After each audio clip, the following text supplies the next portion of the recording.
الصلاة والسلام على أشرف الأنبياء والمرسلين محمد بن عبد الله الأمين وعلى آله وصحبه أجمعين ومن يهتدي بهديه إلى يوم الدين. أما بعد فأعوذ بالله من الشيطان الرجيم. بسم الله الرحمن الرحيم.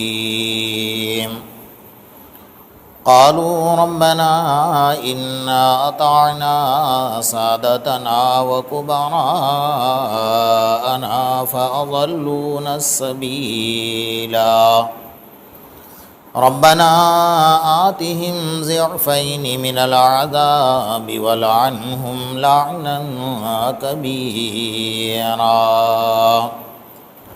وقال تعالى في موضع آخر: يا أيها النبي قل لأزواجك وبناتك ونساء المؤمنين يدنين عليهن من جلابيبهن. صدق الله المولانا العظيم وصدق رسوله النبي الكريم ونحن على ذلك لمن الشاهدين والشاكرين والحمد لله رب العالمين. وقال تعالى في شان حبيبك: إن الله وملائكته يصلون على النبي يا أيها الذين آمنوا صلوا عليه وسلموا تسليما. اللهم صل على محمد وعلى آل محمد كما صليت على إبراهيم وعلى آل إبراهيم إنك حميد مجيد.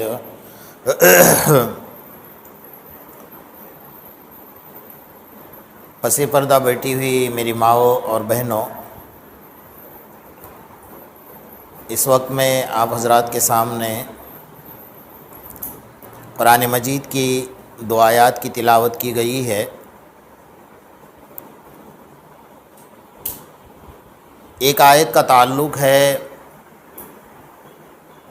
ہم سب کے آقا محمد الرسول اللہ صلی اللہ علیہ وسلم کو اللہ تبارک و تعالیٰ نے یہ حکم دیا ہے۔ جب سب سے پہلے پردے کی آیت نازل ہوئی، اس میں اللہ تبارک و تعالیٰ نے یہ حکم دیا کہ اے میرے نبی، اپنے عورتوں سے کہہ دیجئے قل لازواجک،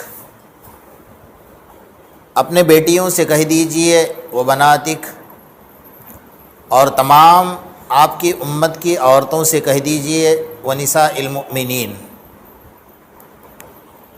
یدنین علیہن من جلابیبہن، کہ ان کو چاہیے کہ وہ پردہ کر کے نکلے، نقاب اوڑھ کر نکلے، بے لباس اور بے پردہ باہر نہ نکلے۔ دوسری آیت جو میں نے آپ کے سامنے تلاوت کی ہے، اس آیت کے اندر اللہ تبارک و تعالیٰ ان بچوں کا تذکرہ کر رہے ہیں جو قیامت کے میدان میں اپنے ماں باپ کے خلاف اللہ کے دربار میں کھڑے رہیں گے۔ یہ بہت چونکانے والی آیت ہے۔ اگر اس آیت پر ہم عمل کرنے والے بن جائیں گے تو انشاءاللہ ہمارا معاشرہ سدھر جائے گا، درست ہوگا۔ سب سے پہلے ہمیں یہ بات سمجھنے کی ضرورت ہے کہ اللہ تبارک و تعالیٰ نے قرآن مجید میں مردوں سے زیادہ عورتوں کو درجہ دیا ہے۔ اس لیے قرآن مجید میں دو سورتیں عورتوں کے نام سے ہیں۔ آپ نے قرآن مجید پڑھا ہے اور آپ نے سنا ہے اور آپ نے قرآن کی تفسیر پڑھی ہے۔ سورہ مریم حضرت مریم کے نام سے ہے، سورہ نساء تمام قیامت تک آنے والی امت کے عورتوں کے نام سے۔ مردوں کے نام سے قرآن میں کوئی صورت نہیں ہے۔ اس لیے ہمیں اپنا مرتبہ سب سے پہلے سمجھنا ہوگا۔ اسلام تبھی سمجھ میں آئے گا، اللہ اور اس کے رسول صلی اللہ علیہ وسلم تبھی سمجھ میں آئیں گے جب ہم اپنا مرتبہ سمجھیں گے۔ ہمارا مرتبہ سمجھنے کے لیے سب سے پہلے ہمیں جانا پڑے گا ہماری پیدائش کی طرف، ہمارے تخلیق کی طرف۔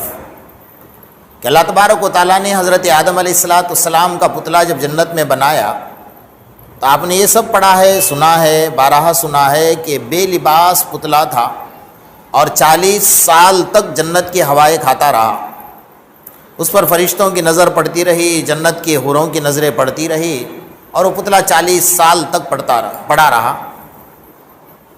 جب 40 سال کے بعد اللہ تبارک و تعالیٰ نے حضرت آدم کے اندر روح ڈالی تو حضرت آدم جنت میں سب کچھ ہونے کے باوجود اپنے آپ کو اکیلا محسوس کر رہے تھے۔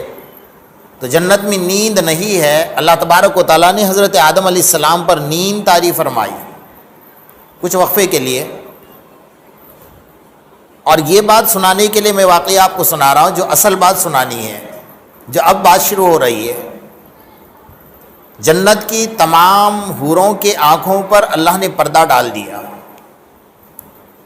تمام فرشتوں کے آنکھوں پر اللہ نے پردہ ڈال دیا، اور حضرت آدم علیہ السلام کی آنکھ بھی لگا دی، یعنی سلا دیا، اور حضرت آدم علیہ السلام کے بائیں پسلی سے ماں حوا کو نکالا۔ تو ماں حوا کو نکالنے کے ساتھ سب سے پہلے اللہ تبارک و تعالیٰ نے انہیں جنت کا لباس پہنایا، اور جب جنت کا لباس انہوں نے پہنا تو پہننے کے بعد حضرت آدم علیہ السلام کی آنکھ کھلی اور حضرت آدم علیہ السلام کی نظر پڑی، اور اس کے بعد فرشتوں کی آنکھوں کا پردہ ہٹایا، جنت کے حوروں کا پردہ ہٹایا۔ یہاں سے کچھ باتیں ہمیں سیکھنی ہے اور سمجھنی ہے، جو بنیادی باتیں ہیں۔ ایک بات تو یہ سیکھنی ہے کہ اللہ تبارک و تعالیٰ نے حضرت حوا کے بے لباس بدن پر نہ آدم کی نظر پڑنے دی، نہ فرشتوں کی نظر پڑنے دی، نہ جنت کے حوروں کی نظر پڑنے دی۔ وہیں سے عورت کو ایک اونچا درجہ دے کر اللہ تبارک و تعالیٰ نے بھیجا ہے۔ اب جو خدا حضرت آدم علیہ السلام کے بائیں پسلی سے ماں حوا کو پیدا کر سکتا ہے، وہ خدا حضرت آدم علیہ السلام کے پاؤں سے بھی ماں حوا کو نکال سکتا تھا، سر سے بھی نکال سکتا تھا، اور پسلی کی جگہ پر دل سے بھی نکال سکتا تھا، لیکن کیوں نہیں نکالا؟ اللہ تبارک و تعالیٰ علیم ہیں، خبیر ہیں، سب جانتے ہیں، علام الغیوب ہے۔ اگر ماں حوا کو حضرت آدم کے پاؤں سے نکالا جاتا تو قیامت تک آنے والی نسلیں اور قیامت تک آنے والے مرد عورتوں کو اپنے پاؤں کی جوتی سمجھنے لگتے ہیں۔ اس لیے اللہ تبارک و تعالیٰ نے حضرت آدم کے پاؤں سے نہیں پیدا کیا۔ اگر سر سے اللہ پاک پیدا فرماتے تو علماء اور محدثین نے لکھا ہے کہ مرد اپنے سر کا تاج عورت کو بنا لیتے ہیں، اور دل کے اندر سے اگر اللہ تبارک و تعالیٰ پیدا فرماتے تو کائنات کے کل مرد اللہ کی ذات کو بھول کر عورتوں کے پیچھے لگ جاتے اور عورت کی محبت دل میں بیٹھ جاتی۔ تو اللہ تبارک و تعالیٰ نے عورت کو بھلے بائیں پسلی سے نکالا ہے، کمزور پسلی سے نکالا ہے، لیکن دل کے قریب سے نکالا ہے، اور مردوں کو یہ حکم دیا ہے کہ تم وہ بیٹی کی شکل میں ہو، بہن کی شکل میں ہو، بیوی کی شکل میں ہو، ماں کی شکل میں ہو۔ فرمایا ہر عورت کو اپنے دل کے قریب رکھا جائے، اگر وہ بیٹی کی شکل میں ہے تو شفقت اور محبت اور پیار کی نظر اس پر ڈالی جائے، اگر وہ بہن کی شکل میں ہے تو مہربانی کی نظر اس پر ڈالی جائے، اگر وہ بیوی کی شکل میں ہے تو پیار کی نظر اس پر ڈالی جائے، اور اگر وہ ماں کی شکل میں ہے تو عظمت اور اکرام کی نظر اس کے اوپر ڈالی جائے۔ سب کا درجہ الگ الگ اللہ تبارک و تعالیٰ نے بتایا ہوا ہے۔ تو ہم عورتوں کو یہ سمجھنے کی ضرورت ہے کہ اللہ تبارک و تعالیٰ نے جنت سے ہمیں جب جنت میں پیدا کیا ہے تو حضرت آدم سے زیادہ مرتبہ اللہ نے عورت کو دے کر پیدا کیا ہوا ہے۔ میں اس کو ثابت کر کے بتاؤں گا آپ کے سامنے کہ عورت کا درجہ مرد سے زیادہ ہے، عورت کا مقام مرد سے زیادہ ہے۔ ہاں یہ بات اور ہے کہ جب وہ شوہر بن جاتا ہے تو شوہر بننے کے بعد اس کا درجہ عورت کے اوپر زیادہ ہوتا ہے۔ تو آپ یہ سمجھ لیں کہ سب سے پہلے اپنا مرتبہ سمجھے کہ اللہ تبارک و تعالیٰ نے ہمیں مرتبہ کیا دیا۔ آقا نامدار محمد الرسول اللہ صلی اللہ علیہ وسلم کے سامنے ایک صحابی آتی ہے اور کہتے ہیں کہ اللہ کے رسول صلی اللہ علیہ وسلم رونے لگ گئی اور کہنے لگے کہ یا رسول اللہ صلی اللہ علیہ وسلم، ہم تو نیکیوں میں پیچھے رہ گئے، عبادات میں پیچھے رہ گئے، مرد سب جگہ آگے بڑھ گئے۔ اللہ کے رسول نے فرمایا کیا ہوا؟ فرمایا جنگ کے میدان میں آپ جاتے ہو، گردنیں آپ کی کٹتی ہیں، شہادت کا درجہ آپ کو نصیب ہوتا ہے، مسجدوں میں باجماعت نماز آپ پڑھتے ہو، ہم جماعت کی نماز سے محروم ہیں، آپ نے تو ہمیں مسجدوں میں آنے سے روک دیا، جنگ کے میدان میں آنے سے روک دیا۔ میرے آقا محمد الرسول اللہ صلی اللہ علیہ وسلم نے کہا کہ بہت اچھا سوال کیا، بیٹھ جاؤ۔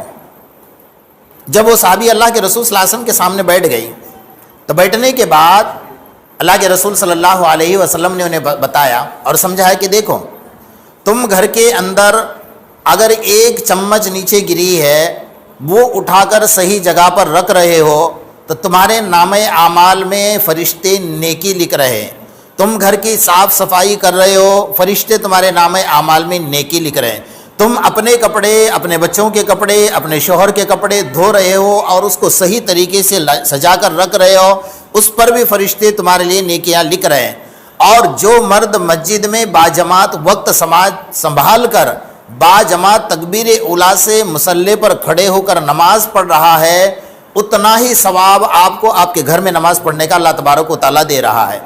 اور فرمایا ایک عورت جب اپنے رات میں بچے کے اٹھنے کی آواز سن کر جب کھڑی ہو جاتی ہے اور اپنی نیند خراب ہو جاتی ہے تو فرمایا جو مجاہد سرحدوں پر اپنی جان کی بازی لگا کر کھڑا ہے، فرمایا جتنا ثواب اللہ تبارک و تعالیٰ اس مجاہد کو دے رہے ہیں جو ایک سرحد پر اپنی جان کی بازی لگا کر کھڑا ہے، اتنا ثواب ایک عورت کو اپنے بچے کے رات میں نیند سے جاگنے کے اوپر ثواب عطا کر رہے ہیں۔ تو عورت کو اللہ تبارک و تعالیٰ نے مرد سے زیادہ مرتبہ دیا ہے اور مرتبہ اللہ کے نظر میں اس کا مقام زیادہ ہے۔ دوسری بات، آپ تاریخ دہرائیے، آپ قرآن پڑھیے، آپ حدیث پڑھیے تو آپ کو پتہ چلے گا مرد جہاں بھی آگے بڑھا ہے عورتوں کا کردار اس کے پاس موجود ہے۔ جس مرد کو آگے بڑھانے میں عورت کا کردار چاہے بیٹی کی شکل میں ہو، بہن کی شکل میں ہو، بیوی کی شکل میں ہو، ماں کی شکل میں ہو، ہر جگہ آپ کو نظر آئے گا۔ آقا نامدار محمد رسول اللہ صلی اللہ علیہ وسلم حضرت ابوبکر صدیق رضی اللہ تعالیٰ عنہ کے ساتھ جب غار کے اندر 3 دن 3 رات کے قیام میں چھپے ہوئے تھے اور کسی کو پتہ نہیں تھا، صرف حضرت ابوبکر رضی اللہ تعالیٰ عنہ کے گھرانے کو پتہ تھا، تو حضرت عائشہ کی چھوٹی بہن آقا نامدار محمد رسول اللہ صلی اللہ علیہ وسلم کی سالی چھوٹی سی بچی حضرت ابوبکر کی بیٹی سر پر کھانا لے کر آ رہی تھی اور ابو جہل تلاش کر رہا تھا کہ محمد کے ساتھ ابوبکر ضرور موجود ہوں گے، ایسے حالات میں اکیلے نہیں چھوڑ سکتے ہیں۔ تو نظر پڑی حضرت اسماء پر کہ وہ سر کے اوپر کھانا باندھ کر لے کر جا رہی تھی، تو چھوٹی سی بچی ہے، پوچھا کہاں جا رہی ہے؟ بچی نے وفاداری کی اور نہیں بتایا کہ میں میرے ابا جان کے پاس جا رہی ہوں یا محمد رسول اللہ صلی اللہ علیہ وسلم کے پاس جا رہی ہوں۔ ابو جہل نے بہت کوسا، بہت دبایا، بہت بار بار پوچھا لیکن نہیں جواب دیا۔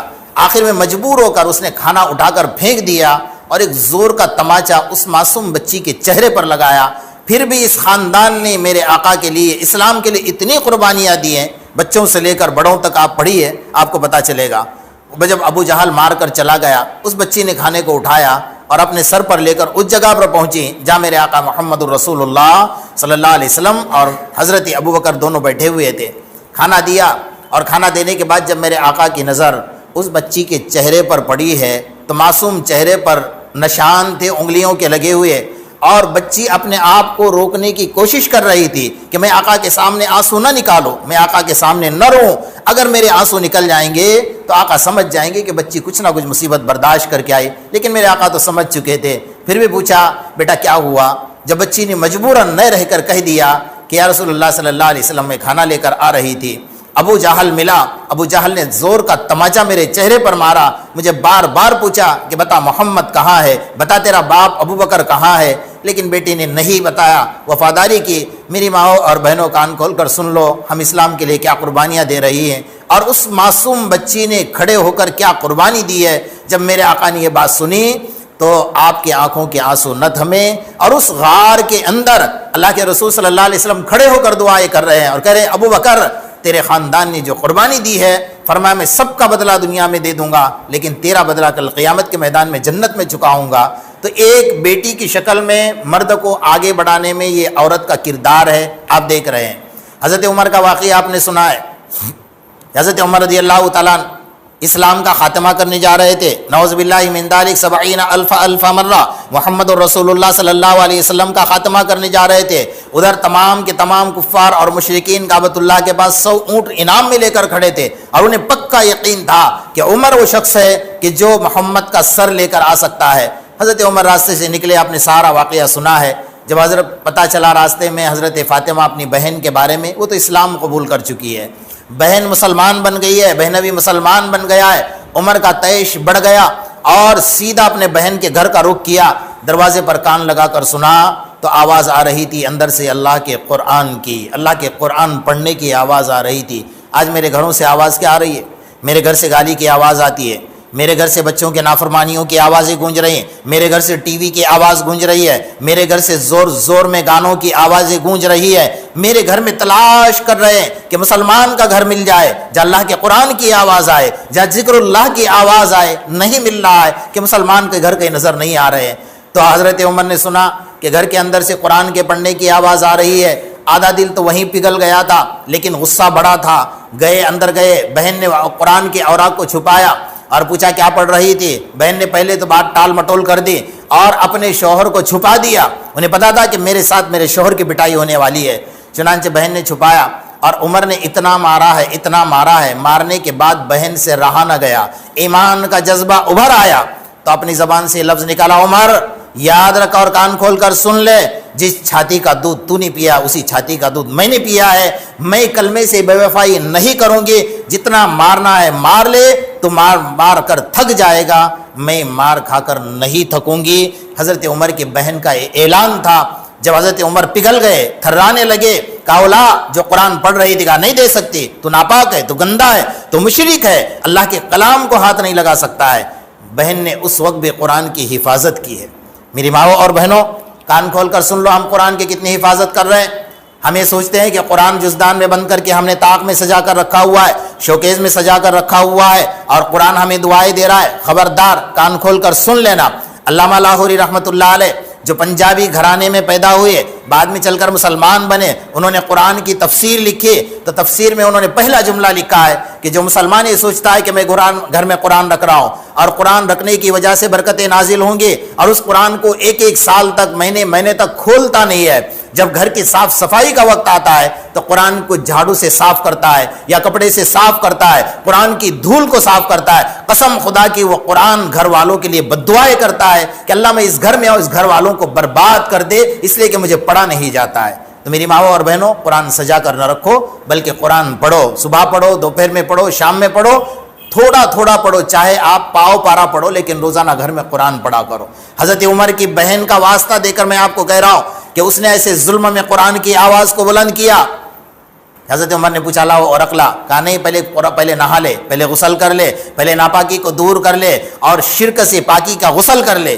جب عمر غسل کرنے بیٹھا ہے اور بہن پانی ڈال رہی ہے، اور بہن پانی ڈالتے ڈالتے کہہ رہی ہے، اے اللہ تبارک و تعالیٰ سے دعا یہ کر رہے کہ الہ العالمین، پانی ڈالنا میرا کام ہے اور عمر کے دل سے کفر کی گندگی کو نکالنا تیرا کام ہے. اے اللہ، پانی ڈالنا میرا کام ہے اور عمر کے دل سے محمد الرسول اللہ کی دشمنی کو نکالنا تیرا کام ہے. اے اللہ، پانی ڈالنا میرا کام ہے اور عمر کے دل میں اسلام اور محمد الرسول اللہ کی محبت کو ڈالنا تیرا کام ہے. بہن کی دعا ایک کام آ گئی، رو رہی تھی اور پورے خون سے لت پت تھی، اور ایسے حال میں دعائیں کر کے اپنے بھائی کو مسلمان بنا کر کھڑا کر دیا. وہ عمر وہ بن گیا کہ اللہ کے رسول صلی اللہ علیہ وسلم یہ کہنے پر آخر میں اللہ کے رسول نے یہ فرما دیا کہ میرے بعد اگر نبوت کا دروازہ کھلا ہوتا تو عمر میں وہ صلاحیت اللہ نے دی ہے کہ عمر نبی بن سکتا تھا. میری ماؤں اور بہنوں، عورت کا کردار مرد کو آگے بڑھانے میں بہن کی شکل میں دیکھیں گے تو آپ کو یہ واقعہ نظر آئے گا.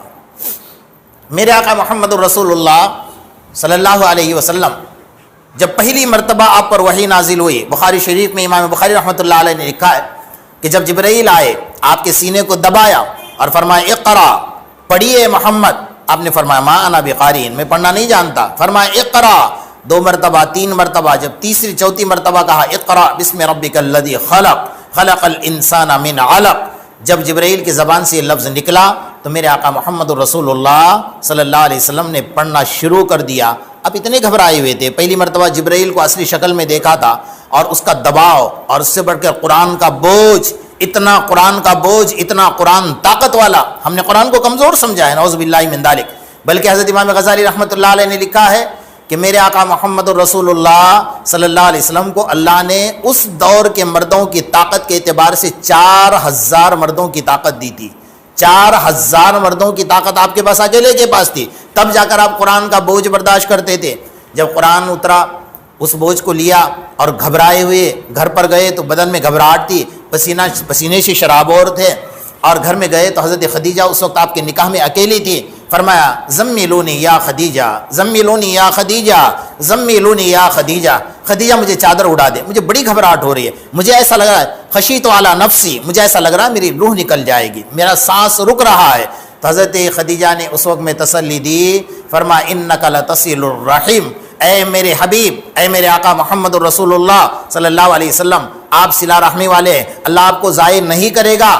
یہ مرد کو آگے بڑھانے میں کردار بیوی کی شکل میں عورت کا ہے. اگر آپ دیکھ رہے ہیں تو بیٹی کی شکل میں، بہن کی شکل میں، بیوی کی شکل میں، اور ماں کی شکل کا تو کوئی اندازہ ہی نہیں لگا سکتا ہے کہ ماں کی قربانیاں بچوں کے لیے کیا ہوتی ہیں. لیکن آج کی ماؤں کو غور کرنا ہوگا. میں اس پر تھوڑی آپ سے گفتگو کروں گا کہ آج جو ہماری اولاد نافرمان پیدا ہو رہی ہے، آج ماں پیٹ رہی ہے، سر پیٹ رہی ہے، بیٹی ماں کا مقابلہ کر رہی ہے، بیٹا ماں کا مقابلہ کر رہا ہے، شوہر اس کا کہنا نہیں مان رہا ہے اور شوہر کا کہنا بیوی نہیں مان رہی ہے.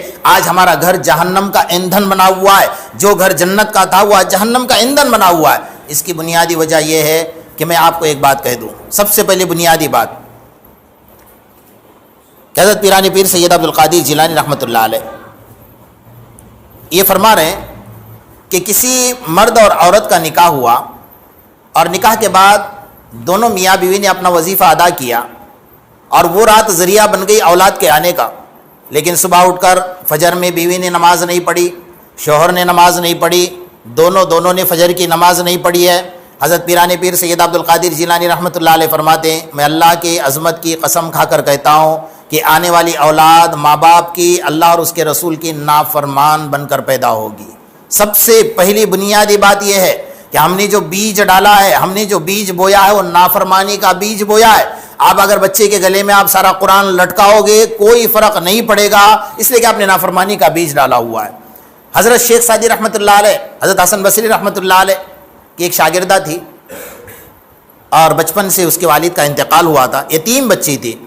انہوں نے اپنے پاس اس کو پالا، اس کے بعد اس کو بڑا کیا، اس کو پڑھایا، اس کو دین کی تعلیم دی اور دین کی تعلیم دینے کے بعد اس کا اچھے گھرانے میں نکاح کرایا. اچھے گھرانے کا مطلب اسلام میں کیا ہوتا ہے؟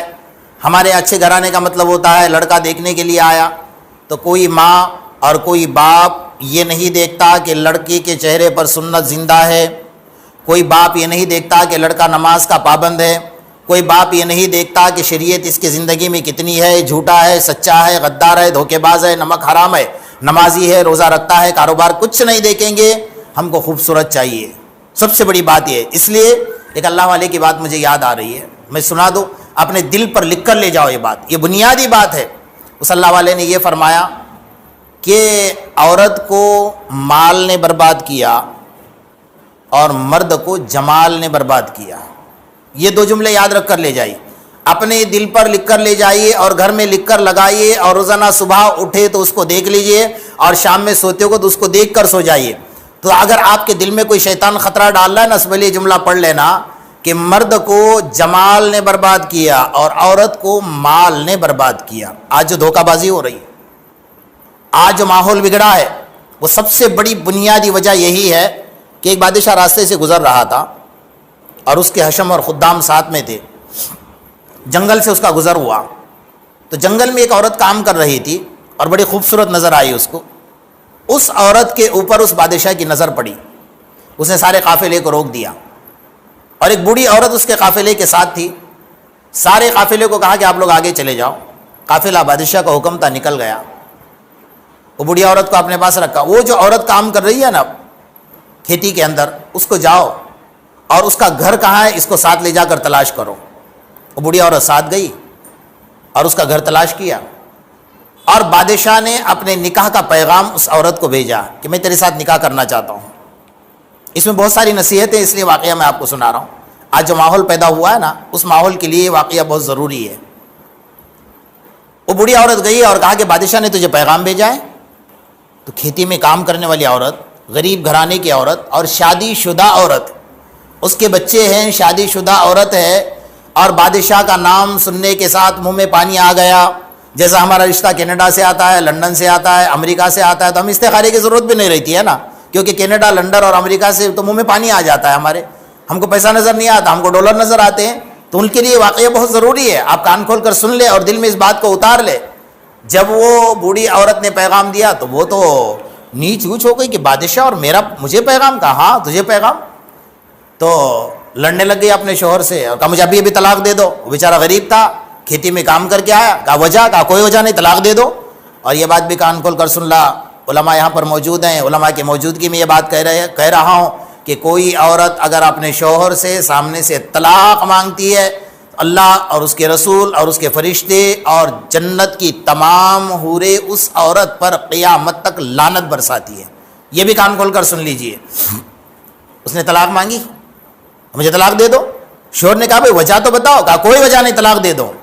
وہ بیچارہ غریب تھا, ڈر گیا, اس نے طلاق دے دی. بوڑھی عورت لے جا کر اس عورت کو لے کر گئی اور بادشاہ کے دربار میں داخل کیا. بادشاہ نے کہا اس کو سجاؤ, اس کو غسل کراؤ, اس کو اچھے کپڑے پہناؤ, اس کو ہیرے اور اس کو میرے محل کے اندر جتنے قیمتی ہیرے ہیں وہ سارے ہیرے اس کو دے دو اور اس کو پہنا دو. یہ جملہ میں نے کہا نا کہ عورت کو مال نے برباد کیا, مرد کو جمال نے برباد کیا, یہ بات کو ذہن میں رکھ لیجئے. تو بادشاہ نے بلایا اور نکاح بھی پڑھ لیا راتوں رات اور کہا کہ ڈولی میں سجا کر میرے روم میں لایا جائے. ڈولی میں سجا کر اس عورت کو اس کے روم میں داخل کیا گیا. رات کا اندھیرا تھا. جب روم میں داخل ہو گئی, بادشاہ سے بیٹھی اور بات چیت ہو گئی اور دونوں مل جل کر بات چیت کرنے لگ گئے.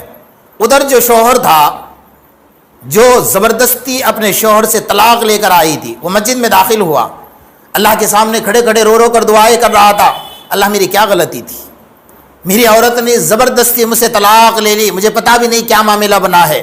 اللہ میری کیا غلطی تھی, میں نے طلاق دی ہے اور میں نے ڈر کے مارے دی ہے کہ پتہ نہیں میرے ساتھ کیا معاملہ بننے والا ہے. اللہ تو دیکھ اور تیرے قانون اور تو اپنے قدرت سے دیکھ کہ میرے ساتھ کیا معاملہ ہوا ہے. اس کی بد دعا ادھر قبول ہو گئی اور ادھر عورت جب کمرے میں داخل ہو گئی, اس کو ڈولی میں سجا کر لایا گیا, سارے ہیرے سارے زیورات, اور دونوں بے لباس ہو گئے اور چاہ رہے تھے کہ میاں بیوی کا وظیفہ ادا کر دے. اللہ کی غضب کی نظر دونوں پر پڑ گئی. اللہ ہمارے اپنے غضب سے ہماری حفاظت فرمائے, اپنے غصے سے ہماری حفاظت فرمائے. اللہ کی جلال اور غضب کی نظر ان دونوں پر پڑ گئی اور اللہ تبارک و تعالیٰ نے دونوں کے بدن پر لقوے کا اثر ڈال دیا. بادشاہ بھی ناکام اور عورت بھی ناکام, اپنا بدن کا لباس بھی نہ پہن سکے. ادھر یہ لاش کی طرح پڑی ہے, زندہ لاش, ادھر وہ لاش کی طرح پڑا ہوا ہے. صبح 10 بج گئے, 11 بج گئے, بادشاہ صبح 5 بجے اٹھنے والا. باہر خادم انتظار میں کھڑے ہیں کہ آج ابھی تک بادشاہ کا دروازہ نہیں کھلا ہے. لگا بھائی نئی نئی شادی ہو گئی ہے, جیسا آج کل کے دولہے ہمارے گدھے ہوتے ہیں کہ پوری رات جاگتے ہیں اور فجر کی نماز کے لے کر ظہر تک سو جاتے ہیں. ان کا معمول یہ بنا ہوا ہے کیونکہ بیوی بھی ایسی ملی ہے, شوہر بھی ایسا ملا ہے. وہ کہتے ہیں تو فجر کے لیے مجھے مت اٹھانا, میں تجھے نہیں اٹھاؤں گی. تو بادشاہ تھا اور لوگوں نے سوچا کہ نیا نیا نکاح کر لیا ہے دوسرا, تو شاید بادشاہ رات میں تھکا ہوگا, سو گیا ہوگا. 10 بج گئے, 11 بج گئے, 12 بج گئے, 1 بج گیا, لوگوں سے رہا نہ گیا. دروازہ کھٹکھٹایا, کوئی آواز نہیں. سوچا کہ کیا ماجرا بن گیا ہے. زبان سے لے کر اللہ تبارک و تعالیٰ نے پیر کے ناخن تک بدن پر لقوے کا اثر ڈال دیا. دونوں ناکام ہو گئے, پڑ گئے. دروازہ توڑا گیا. جب دروازہ توڑا تو دیکھا ٹک ٹکی نظر سے دونوں روتے روتے دیکھ رہے تھے, نہ زبان سے بول پا رہے تھے, نہ بدن کا لباس پہن پا رہے تھے. خادم آئے اور خادمات آئی اور اس کے بدن پر کپڑا ڈال دیا. میری ماؤں اور بہنوں, یہ واقعہ میں نے آپ کو اس کے لیے سنایا کہ بڑا عبرت کا واقعہ ہے. ہم چاہے شوہر اپنے بیوی کا دل توڑے, چاہے بیوی اپنے شوہر کا دل توڑے, اور بغیر وجہ کے اس طرح کے جو حرکتوں پر آج ہم چل رہے ہیں اور معاشرے کو ہم نے تباہ اور برباد کر کے رکھا ہوا ہے, تو یہ معاشرہ ہمارا کہاں جا رہا ہے؟ اسلام نے اتنی عزتوں سے نوازا ہوا ہے کہ عورت کو مرتبہ وہ درجہ دیا ہوا ہے کہ میرے آقا محمد رسول اللہ صلی اللہ علیہ وسلم نے حدیث میں یہ فرمایا, اکریموا اولادکم, تم اپنے اولاد کا اکرام کرو. جیسے اللہ کے رسول صلی اللہ علیہ وسلم نے حضرت فاطمہ کا اکرام کر کے دکھایا, اپنے بیٹیوں کا اکرام کر کے دکھایا, اور دنیا رہتی دنیا تک کے لیے سب کو دکھایا کہ اکرام کیا ہوتا ہے, عزت کیا ہوتی ہے, احترام کیا ہوتا ہے. تو اپنے گھر کے اندر ایک دوسرے کو اکرام سے دیکھنا سیکھو, عزتوں سے دیکھنا سیکھو, محبتوں سے دیکھنا سیکھو, احترام سے دیکھنا سیکھو. اپنے گھر کا ماحول جنت کا ماحول بناؤ. جب ماں کی بات آتی ہے, آپ نے سنا ہے حضرت امام بخاری رحمۃ اللہ علیہ کی والدہ جو ہے, حضرت امام بخاری رحمۃ اللہ علیہ بچپن میں یتیم ہو گئے. ماں روزانہ رات میں 3 گھنٹے مصلی بچھا کر اپنے بچے کو مصلی کے بازو میں لٹا کر اللہ سے دعائیں کرتی تھی کہ اللہ میرے بچے کو نیک بنا دے. میرے بچے کو ولی کامل بنا دے، میرے بچے کو اپنے وقت کا قطب بنا دے، میرے بچے کو اپنے وقت کا ابدال بنا دے، میرے بچے کو دنیا کا سب سے بڑا عالم بنا دے۔ یہ ماں کی دعائیں تھی، اور ماں کی دعا کبھی ضائع نہیں جاتی ہے، نہ ماں کی دعا ضائع جاتی ہے نہ ماں کی بد دعا ضائع جاتی ہے۔ ایک دن اتفاق یہ ہوا کہ حضرت امام بخاری نابینا ہو گئے، آنکھوں کی بینائی چلی گئی۔ ماں تلملا گئی کہ اللہ میں نے تجھ سے مانگا تھا کیا اور مجھے ملا کیا؟ میں نے تو یہ مانگا تھا کہ میرا بچہ قطب بن جائے، میرا بچہ ابدال بن جائے، میرا بچہ محدث بن جائے، میرا بچہ عالم دین بن جائے اور نیک بن جائے، تو اللہ مجھے تو یہ ملا کہ اس کی آنکھیں چلی گئی، پھر بھی میں تیرے فیصلے سے ناراض نہیں ہوں۔ پھر اللہ تبارک و تعالیٰ سے رو رہی ہے، اور اتنا روئی کہ اللہ، جو میرے پیٹ کے اندر اس کی آنکھیں نہیں تھی تو نے آنکھیں دی تھی، تو نے روشنی ڈالی تھی، اب تو تیرے لیے کوئی مشکل نہیں ہے، صرف آنکھوں کی روشنی گئی ہے، دوبارہ تجھے روشنی دینا ہے۔ پوری رات رو رو کر مصلے پر سو گئی، آنکھ لگ گئی۔ تھوڑی دیر میں حضرت ابراہیم خلیل اللہ خواب میں نظر آ رہے، اور ابراہیم خلیل اللہ سلام کر کے کہتے ہیں کہ مبارک ہو۔ تو کہا کیا مبارک ہو؟ کہا کہ اللہ نے تیرے رونے کو دیکھ کر، تیرے آنسو کو دیکھ کر، تیرے گڑگڑانے کو دیکھ کر، تیرے عاجزی کو دیکھ کر اور تیرے قیمتی آنسو کو بہانے کو دیکھ کر اللہ نے تیرے بیٹے کی آنکھیں دوبارہ تجھے دے دی ہے۔ اب ماں تھی، وہ روزہ کہاں سے آ رہا تھا، اٹھ کر دیکھا کہ میرا بچہ کھیلے گا، کوئی چیز کو پکڑے گا اور مجھے دیکھے گا، دوڑ کر میری طرف آئے گا تو مجھے لگے گا کہ آنکھیں آئیے۔ صبح اٹھ کر انتظار تھا تو دوڑ کر بچہ آیا، اپنے گلے سے لپٹ گیا۔ اب ماں کی خوشیوں کی دعائیں اللہ کے سامنے کیا ہوگی اس وقت میں؟ میری ماؤں اور بہنوں، آپ دیکھو جب ماں دعا کرتی ہے نا تو بچوں کی زندگیاں سنور جاتی ہے۔ تو جو بچہ نابینا ہے، جو آنکھوں سے محروم ہے، ماں کے دعا میں اللہ نے وہ طاقت رکھی ہوئی ہے کہ اس کو اللہ سے لڑ کر جھگڑ کر اللہ کو منوا کر اللہ کو راضی کر کے اس کو آنکھیں دلا سکتی ہے۔ یہ ماں کی دعاؤں میں اللہ تبارک و تعالیٰ نے طاقت رکھی ہوئی ہے۔ اس لیے میری ماؤں اور بہنوں، دعاؤں کا اہتمام کرو، قرآن کا اہتمام کرو۔ پہلے زمانے میں یہ ہوتا تھا، شوہر گھر سے نکل جاتا تھا کاروبار کے لیے، مزدوری کے لیے، تو عورت فوراً اپنے شوہر کا استقبال کرتے کرتے اس کو دروازے تک چھوڑنے کے لیے جاتی تھی، اور جیسا شوہر نکل گیا وضو کرتی تھی اور مصلے پر کھڑے ہو کر کہتی تھی، مصلے پر کھڑے ہو کر 2 رکعت نماز پڑھ کے اللہ سے دعا کرتی تھی، اللہ میرا شوہر خالی ہاتھ گیا ہے، اس کو دوبارہ گھر میں خالی ہاتھ نہ لوٹانا بلکہ کچھ نہ کچھ دے کر لوٹانا۔ اس عورت کی دعا میں اللہ نے اتنی تاثیر رکھی ہے، آج بھی تاثیر رکھی ہے۔ اگر ہم دل سے مانگیں گے، ان کا شوہر کبھی خالی ہاتھ گھر نہیں آتا تھا۔ آج کا ہمارا ماحول ایسا ہے، شوہر جاتا ہے، اگر گھر میں رہتا تو کب باہر نکلے گا تو مجھے سکون مل جائے گا، اور باہر نکلا تو عورت کو سکون مل گیا، اور گھر میں آنے کا وقت ہوگا تو عورت پریشان ہوگی۔ دونوں نے ماحول ایسا بنا کر رکھا ہے، غلطی کسی کی نہیں ہے، دونوں کی غلطی ہے، ہم نے گھر کا ماحول ایسا بنایا ہوا ہے۔ تو میری ماؤں اور بہنوں، اللہ نے ہماری دعاؤں میں وہ طاقت رکھی ہے، تمہاری دعاؤں میں وہ طاقت رکھی ہوئی ہے کہ تم اللہ سے لڑ کر اللہ نے تمہاری سفارش کی ہے۔ آپ قرآن پڑھیے، قرآن کی تفسیر پڑھیے، آپ کو پتہ چلے گا مرد کی سفارش کہیں اللہ نے قرآن میں نہیں کیا ہے۔ مردوں کو اللہ نے عورتوں کے بارے میں کہا ہے وَعَاشِرُوهُنَّ بِالْمَعْرُوفِ، اللہ کا قرآن کہتا ہے مردوں کو اللہ نے نصیحت کی ہے کہ جتنی عورتیں ہیں تمہاری بیویاں ہیں ان کے ساتھ حسن سلوک والی، بہترین نرمی والی زندگی گزارو، یہ میری طرف سے سفارش ہے۔ اللہ خود فرما رہے ہیں، اور فرمایا تم میری سفارش کو قبول کر کے اگر عورتوں کے ساتھ بہترین سلوک والی زندگی گزارو گے تو کل قیامت کے میدان میں تمہاری سفارش جو بھی کرے گا میں اس کی سفارش کو قبول کروں گا۔ تو مردوں کی سائٹ اللہ تبارک و تعالیٰ نے لی ہوئی ہے۔ تو آپ یہ سوچیں کہ اللہ تبارک و تعالیٰ کی نظر میں تمہارا مرتبہ بہت زیادہ ہے۔ ہم اسلام سمجھنے کے لیے، اللہ کی ذات کو سمجھنے کے لیے، اللہ کو قرآن کو سمجھنے کے لیے، ایمان کو سمجھنے کے لیے سب سے پہلے اپنا مرتبہ سمجھنا ہوگا کہ اگر شوہر غصے والا ہے تو میرے آقا محمد الرسول اللہ صلی اللہ علیہ وسلم نے فرمایا کہ فرعون سے بڑا ظالم تو تیرا شوہر نہیں ہو سکتا ہے نا۔ فرعون تو اتنا بڑا ظالم کہ دنیا کا سب سے بڑا ظالم شخص تھا جو اللہ کے مقابلے میں کھڑا تھا، اور اتنا بڑا ظلم جو عورتوں کے ساتھ فرعون نے کیا ہے، اتنا بڑا ظلم قیامت تک کوئی مرد نہیں کر سکتا۔ جو اپنی عورت کے ایمان کے معلوم ہونے کے اوپر اس کو بدن بے لباس کرتا ہے، زمین پر لٹاتا ہے، اس کے پاؤں اور ہاتھ میں کیلی ٹھکواتا ہے اور زندہ اس کے بدن کی چمڑی کھنچواتا ہے اور مرچی کا پانی بنا کر اس کے بدن پر ڈالتا ہے، اس عورت کی حالت کیا ہو گئی ہوگی آپ سوچ سکتے ہیں نا۔ اس عالم میں بھی اس عورت کے زبان سے یہ نکل رہا تھا رب ابن لی عندک بیتا فی الجنہ، یہ اللہ یہ دنیا جہنم ہے، اگر یہ مجھے جہنم بنا رہا ہے تو میری اتنی ہی درخواست ہے کہ قیامت کے میدان میں تو اپنے بازو میں مجھے جنت عطا فرمانا۔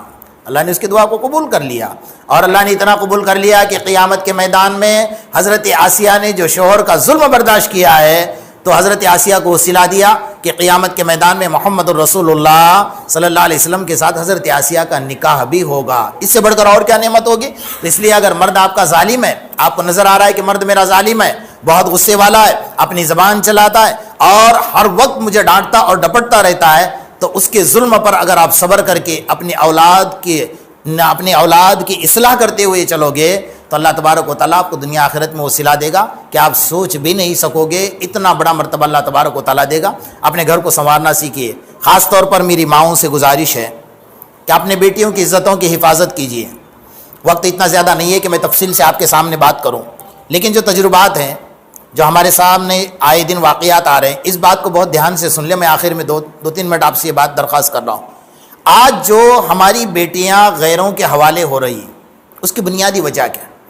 میں نے جو واقعہ سنا ہے نا کہ مرد کو جمال نے برباد کیا، عورت کو مال نے برباد کیا۔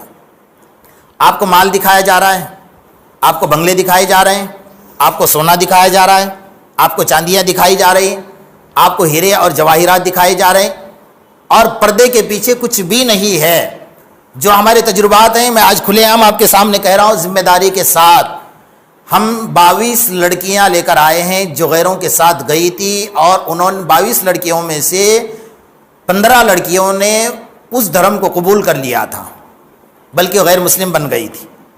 ان کی کارگزاریاں جو ہمارے سامنے آئی ہیں نا، ان کی کارگزاری میں 2-3 باتیں میں آپ کو سناتا ہوں۔ ایک لڑکی نے، میں اس لیے بات سنا رہا ہوں آپ کو کہ آپ مائیں ہیں، اس میں میری بہنیں بھی ہوں گی، اس میں نوجوان و بیٹیاں بھی ہوں گی جن کے نکاح نہیں ہوئے ہیں، اور اس میں شادی شدہ عورتیں بھی ہیں جن کی اولاد نہیں ہے، اور وہ بھی ہوں گے جن کی اولاد ہے۔ اپنے بیٹیوں کی عزتوں کی حفاظت کرو۔ سب لوگ ہماری عزتوں کو لوٹنے پر پڑے ہوئے ہیں۔ جتنی لڑکیاں ہیں، ایک لڑکی نے بھی یہ نہیں کہا کہ مجھے سکون والی زندگی ملی تھی، بلکہ ایک لڑکی کی کارگزاری میں آپ کو سناؤں تو آپ کا دل دہل جائے گا۔ وہ رو رہی تھی، اس کی ہچکیاں بند نہیں ہو رہی تھی۔ ہم نے بہت پوچھنے کے باوجود، ظاہر بات ہے ایک عورت ہے، شرم ہوتی ہے، حیا ہوتی ہے، تو ہم نے جو ہماری مستورات کی ٹیم ہے، عورتوں کی ٹیم ہے، ان کے سامنے بٹھایا تو اس نے اپنا واقعہ یہ سنایا کہ میرے ساتھ غلط اس گھر میں ایک آدمی نہیں کرتا تھا، وہ میرا مرد جو مجھے اپنی عورت مانتا تھا، فرمایا اس کا بھائی، اس کا باپ اور اس کا بہنوئی، چار مرد میرے ساتھ لگے ہوئے تھے اور میری عزت لوٹتے تھے، اور میرے شوہر سے جب میں شکایت کرتی تھی وہ کہتی کہ میرے یہاں کا ماحول ہے، تجھے برداشت کرنا پڑے گا۔ میری ماؤں اور بہنوں، کان کھول کر سن لو، تمہاری عزتیں لوٹی جا رہی ہیں اور تمہارا مذاق اڑایا جا رہا ہے۔ قیامت کے میدان میں حضرت عائشہ کے سامنے تمہیں کھڑے ہونا پڑے گا، حضرت فاطمہ کے سامنے تمہیں کھڑے ہونا پڑے گا، اس ماں کو بھی کھڑے ہونا پڑے گا اور اس باپ کو بھی کھڑے ہونا پڑے گا جن کی بیٹیاں ان غیروں کے حوالے ہو چکی ہے، اور یہ بیٹی کل قیامت کے میدان میں ماں باپ کے بارے میں شکایت کرے گی۔ اور سب سے بڑی دکھ کی بات جو میں آپ کو سناؤں کہ جتنی لڑکیاں آئی ہیں نا، اس میں 80% میں آپ کو بتاؤں وہ لڑکیاں ہیں جنہوں نے یہ کارگزاری سنائی ہے۔ مفتی صاحب، ایک لڑکی نے، جتنے لڑکیاں سب نے کارگزاری سنائی کہ میری ماں کو پتا تھا کہ میں اس لڑکے کے تعلق میں تھی، اس لڑکے کے کانٹیکٹ میں تھی، اس لڑکے سے بات چیت کرتی تھی، لیکن میری ماں نے میرے باپ کو کبھی نہیں بتایا تھا، لیکن آج ظلم میں سہ رہی ہوں اور ہماری عزتیں لوٹی جا رہی۔ اس لیے میری ماں، اللہ کے رسول صلی اللہ علیہ وسلم نے جو تمہاری گود کو اسلام کا سب سے پہلا مکتب، سب سے پہلا مدرسہ، سب سے پہلے دینی درسگاہ قرار دیا ہے، باپ کی گود کو نہیں قرار دیا، تمہاری گود کو قرار دیا ہے، اس لیے کہ تربیت تمہارے ہاتھ میں ہے۔ جیسی تمہاری گود ہوگی ویسی تمہاری اولاد پیدا ہوگی۔ حضرت آدم کے سوا جتنے انبیاء آئے ہیں سب کو ماں کی گود کی ضرورت پڑی ہے۔ کوئی نبی ماں کی گود کے علاوہ باہر نہیں آیا ہے، کوئی قطب، کوئی ولی، کوئی ابدال، سب کو اپنے ماں کی گود کی ضرورت پڑی ہوئی ہے۔ ماں کی گود جب اچھی ہوتی ہے تو انبیاء بھی پیدا ہوتے ہیں، قطب بھی پیدا ہوتے ہیں، ابدال بھی پیدا ہوتے ہیں، حافظ، قاری اور محدث بھی پیدا ہوتے ہیں۔ اور ماں کی گود جب بگڑ جاتی ہے تو ظالم، جھوٹے، مکار، شرابی، زناخور اور شاہ رخ خان اور سلمان خان جیسے پیدا ہوتے ہیں۔ آج ہماری مائیں اور بہنوں کو کیا ہو گیا ہے کہ ہم آج فلموں کے ہیروؤں کے پیچھے پڑے ہوئے ہیں۔ ارے ہمارے ہیرو تو صحابہ کرام ہیں، ہماری تعلیمات کو ہمیں دیکھنا ہے، ہمارے صحابیات کی زندگی کو دیکھنا ہے، اسلام کی زندگی کو دیکھنا ہے۔ اتنی پاکیزہ زندگی آپ کو کہیں نہیں ملے گی جو اتنے صحابہ کرام ان درندوں سے نکل کر اسلام میں آئے ہوئے ہیں، اس درندگی سے باہر آئے ہوئے ہیں، اسلام کی محبت میں آئے ہوئے ہیں۔ اس لیے میری ماؤں اور بہنوں میں گزارش کر رہا ہوں آپ سے، اپنے گھر کا ماحول بنائی، اپنے نوجوان لڑکیوں کے ہاتھوں سے موبائل کو چھین لو، کوئی ضرورت نہیں اپنے بچوں کو موبائل دینے کے. آج کا سب سے بڑا فتنہ موبائل ہے جس کی وجہ سے اتنا بڑا ماحول خراب ہوا ہے. اس موبائل نے ہماری تہجد کو کھینچ لیا, قرآن کی تلاوت کو چھین لیا, سجدوں کی لذتوں کو چھین لیا, دعاؤں کی لذتوں کو چھین لیا ہے. پورا دن موبائل میں لگے رہتے ہیں, نہ انہیں قرآن یاد آ رہا ہے, نہ نماز یاد آ رہی ہے, نہ روزہ یاد آ رہا ہے, نہ اللہ کے سامنے ذکر یاد آ رہا ہے, نہ اللہ کے سامنے رونا یاد آ رہا ہے. اس لیے ماحول بہت خراب ہے اور دن بدن ہمیں ٹارگیٹ بنایا جا رہا ہے. ان سب کا ٹارگیٹ یہی ہے, آپ سے نکاح کرنے کا ٹارگیٹ نہیں ہے, آپ کو سکون سے زندگی گزار کر رہنے کا ٹارگیٹ نہیں ہے, صرف ٹارگیٹ یہ ہے کہ مسلم لڑکی کی زندگیوں کو برباد کرو. ابھی میں ایک واقعہ سنا کر اپنی بات کو ختم کر دوں.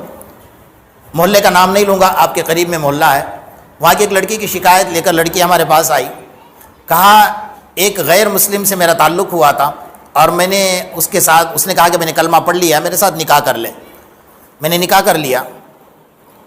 نکاح بھی کیا تھا, بس ایک فرضی طور پر کر لیا, اور اس نے 11 لاکھ روپے مہر کی رقم طے کی, اور لڑکی 11 لاکھ روپے کو دیکھ کر بھڑک گئی, بہک گئی.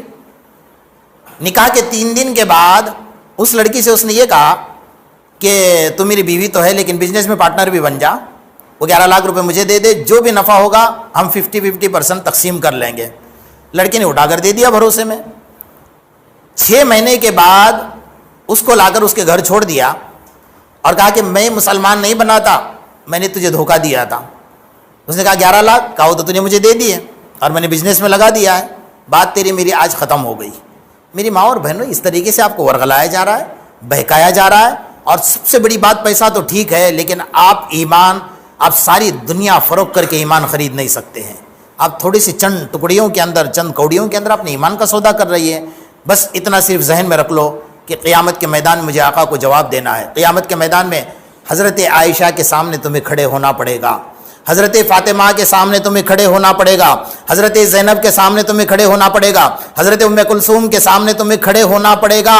حضرت آسیہ آ کر کھڑی ہوگی جو فرعون کی بیوی تھی, وہ پوچھے گی تیرے اوپر اتنا ظلم تو نہیں ہوا تھا جتنا ظلم مجھ پر ہوا تھا, تو تم کیا جواب دو گے؟ اس لیے اپنے ایمان کی حفاظت کیجیے. ایمان بہت مشکل سے ملتا ہے, بہت مصیبت سے ملتا ہے. پیسہ اور دنیا کی دولت تو آپ کے جوتیوں میں آ جاتی ہے اور آپ کے جوتیوں کے دھول کو لگی ہوئی ہے.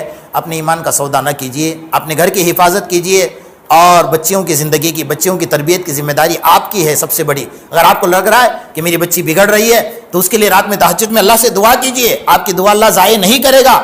ہر کام مارنے سے نہیں ہوتا, ہر کام ڈانٹنے سے نہیں ہوتا. جو دل کو جیتنے کا کام ہے وہ اللہ کے پاس تہجد میں رو رو کر اللہ سے دعائیں کرنے کا کام ہے. اس لیے آپ روئے, گڑ گڑائے, عاجزی کرے, اللہ سے مانگے, اللہ پاک آپ کو عطا فرمائے گا. اللہ پاک جو باتیں سنی گئی ہم سب کو اس پر عمل کی توفیق عطا فرمائے. وآخر دعوانا ان الحمدللہ رب العالمین. آپ کا لیے درود شریف پڑھ لیں.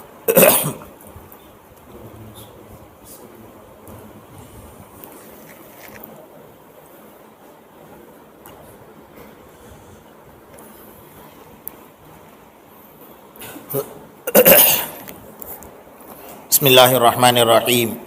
وإلہکم الہ واحد لا الہ الا هو الرحمن الرحیم. اللہم صلی علی محمد وعلی آل محمد کما صلیت علی ابراہیم وعلی آل ابراہیم انک حمید مجید. اللہم ربنا آتنا فی الدنیا حسنہ وفی الآخرۃ حسنۃ وقنا عذاب النار وقنا عذاب القبر وقنا عذاب الحشر وقنا عذاب من فتنة المسیح الدجال. ربنا ظلمنا انفسنا وان لم تغفر لنا وترحمنا لنكونن من الخاسرين. ربنا وكفر عنا سيئاتنا وتوفنا مع الابرار. ربنا ولا تحمل علينا اصرا كما حملته على الذين من قبلنا. ربنا ولا تحملنا ما لا طاقة لنا به واعف عنا واغفر لنا وارحمنا انت مولانا فانصرنا على القوم الكافرين فانصرنا على القوم الظالمين فانصرنا على القوم الفاسقين فانصرنا على القوم المنافقين. اے الہ العالمین, ہم تمام کے صغیرہ اور کبیرہ گناہوں کو معاف فرما. اے اللہ جو گناہ جان بوجھ کر کیے اسے بھی معاف فرما. اے اللہ جو گناہ نہ جانے کیے اسے بھی معاف فرما. اے اللہ جو گناہ رات کے اندھیرے میں کیے اسے بھی معاف فرما. اے اللہ جو گناہ دن کے اجالے میں کیے اسے بھی معاف فرما. اے اللہ شوہروں نے بیویوں سے چھپ کر گناہ کیے, بیویوں نے شوہر سے چھپ کر گناہ کیے اسے بھی معاف فرما. اے اللہ بچوں نے ماں باپ کی اللہ بچوں نے اپنے ماں باپ کی نظروں سے اوجھل ہو کر کیے اسے بھی معاف فرما۔ یا اللہ سب نے گناہ کر لیے لیکن تیری نظر سے اوجھل ہو کر نہیں کیا ہے، یا اللہ تو دیکھ رہا ہے، اللہ ہمارے گناہوں کو معاف فرما دے، ہمارے نافرمانی کو معاف فرما دے۔ یا اللہ ہم اسلام سے بہت دور ہو گئے، قرآن سے بہت دور ہو گئے، یا اللہ ہمارے بچے ہمارے ہاتھوں سے نکل گئے، یا اللہ ہمارے بچے آج ہمارے کہنے میں نہیں ہیں، ہمارے فرمانبرداری میں نہیں ہیں، یا اللہ اس کی بنیادی وجہ یہی ہے کہ ہم تیری نافرمانی کر رہے ہیں۔ اے مولا کریم ہمارے اولاد کو فرمانبردار بنا دے، یا اللہ جن کی بیویاں نافرمان ہیں ان کو فرمانبردار بنا، جن کے شوہر نافرمان ہیں ان کو فرمانبردار بنا، جن کے اولاد نافرمان ہیں ان کو فرمانبردار بنا۔ یا اللہ ہماری جتنی بیٹیاں غیروں کے حوالے ہوئی، یا اللہ ان کی عزتیں لوٹی جا رہی ہیں، یا اللہ قیامت کے میدان میں تو پوچھے گا، قیامت کے میدان میں آقا پوچھیں گے، قیامت کے میدان میں حضرت عائشہ پوچھے گی میری بیٹیوں کا یہ حال تم نے کیسے کیا، حضرت فاطمہ پوچھے گی میرے بہنوں کا حال تم نے کیسے کیا۔ اے اللہ ہم کچھ جواب نہ دے سکیں گے، ہم تیرے سامنے کھڑے رہنے کے لائق نہیں ہیں۔ اے اللہ ہمارے بچوں کو دوبارہ اسلام کے گہوارے میں لوٹا دے۔ اے اللہ جتنی بچیاں غیروں کے حوالے ہوئی ان کی عزتیں لوٹی جا رہی ہیں، اے مولا انہیں ستایا جا رہا ہے، مولا وہ کسی کو بول نہیں سکتی ہے، وہ ایک طریقے سے جال میں پھنسی ہوئی ہے۔ اے مولا، مولا نکال دے، تجھے حضرت عائشہ کا واسطہ ہے، حضرت فاطمہ کا واسطہ ہے، ہمارے بچوں کو دوبارہ اسلام میں لوٹا دے، ان کے ماں باپ کے حوالے کر دے۔ اللہ ماں باپ کوئی منہ دکھانے کے لائق نہ رہے، ہمارا سماج کوئی منہ دکھانے کے لائق نہ رہا۔ ہم نے کبھی نہیں سوچا تھا کہ ایک مسلمان غیر بن جائے گا، غیروں کے حوالے ہو جائے گا۔ اے مولا کریم ہمارے گناہوں سے تو ناراض ہوا ہے، اے مولا اتنا بھی ناراض نہ ہو کہ ہماری بیٹیاں غیروں کے حوالے ہو جائے۔ اے مولا ہمارے بیٹیوں کو دوبارہ اسلام کے گہوارے میں لوٹا دے، ایمان کے ساتھ لوٹا دے، ایمان کے ساتھ لوٹا دے، ان کی عزتوں کی حفاظت فرما، اے اللہ سب کی عزتوں کی حفاظت فرما۔ اے اللہ ہمارے گھر کو جنت کا ایک گہوارہ بنا دے، ہمیں نمازوں کی پابندی کی توفیق عطا فرما، قرآن کی تلاوت کی توفیق عطا فرما، اے اللہ ہمیں تیرے فرمانبرداری کی توفیق عطا فرما، اے اللہ جو بے اولاد انہیں اولاد عطا فرما، جن کے اولاد نافرمان ہیں ان کو فرمانبردار بنا، ہم سب کو تو اپنا اور تیرے پیارے حبیب محمد رسول اللہ صلی اللہ علیہ وسلم کا تابعدار اور فرمانبردار بنا۔ اے اللہ ہم نے ہمارے بڑوں سے سنا ہے کہ گھر میں جب کوئی چیز لے کر آؤ تو سب سے پہلے گھر میں اگر بیٹی ہے، بہن ہے، بیوی ہے، ماں ہے، عورت کے ہاتھ میں دیا جائے تاکہ وہ خوش ہو جائے گی۔ اللہ ان بڑوں کی بات سن کر آج یہ معصوم عورتوں نے تیرے سامنے ہاتھ اٹھایا ہوا ہے، اللہ ہمارے ہاتھوں کو واپس نہ لوٹا،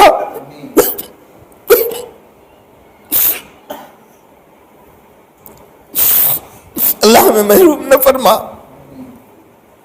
اللہ ہمیں محروم نہ فرما، ہمیں 5 وقتہ نماز کا پابند بنا، ہماری ماں بہنوں کو پردے میں رہنے کی توفیق عطا فرما، اسلام کی محبت عطا فرما، حضرت عائشہ کی محبت عطا فرما، حضرت فاطمہ کی لاج رکھ لے۔ اے مولا کریم، اے مولا کریم آج تو ہماری عزتوں کا کھلواڑ بن چکا ہے، اے مولا ہماری عزتیں سنبھال، ہماری عزتیں تیرے ہاتھوں میں ہیں، اے مولا کریم ہماری عزتوں کو سنبھال لے، اے مولا کریم ہمیں عزتوں سے مالا مال فرما دے، ہم اسلام کی محبت عطا فرما، قرآن کی محبت عطا فرما، قرآن اور سجدوں کی محبت عطا فرما، نمازوں کی محبت عطا فرما، گناہوں سے نفرت عطا فرما، نیکیوں سے محبت عطا فرما۔ اے اللہ جو پریشان حال ہے ان کی پریشانیوں کو دور فرما، جو بھی اولاد ہے انہیں نیک صالح اولاد عطا فرما۔ اے اللہ ہم سب کی دعاؤں کو محض اپنے فضل و کرم اور آقا انعامدار محمد الرسول اللہ صلی اللہ علیہ وسلم کے صدقے طفیل میں قبول فرما۔ یا رب صلی وسلم دائما ابدا علی حبیبک خیر الخلق کلہم، ربنا تقبل منا انک انت السمیع العلیم وتب علینا یا مولانا انک انت التواب الرحیم۔ سبحان ربک رب العزۃ عما یصفون وسلام علی المرسلین والحمد للہ رب العالمین برحمتک۔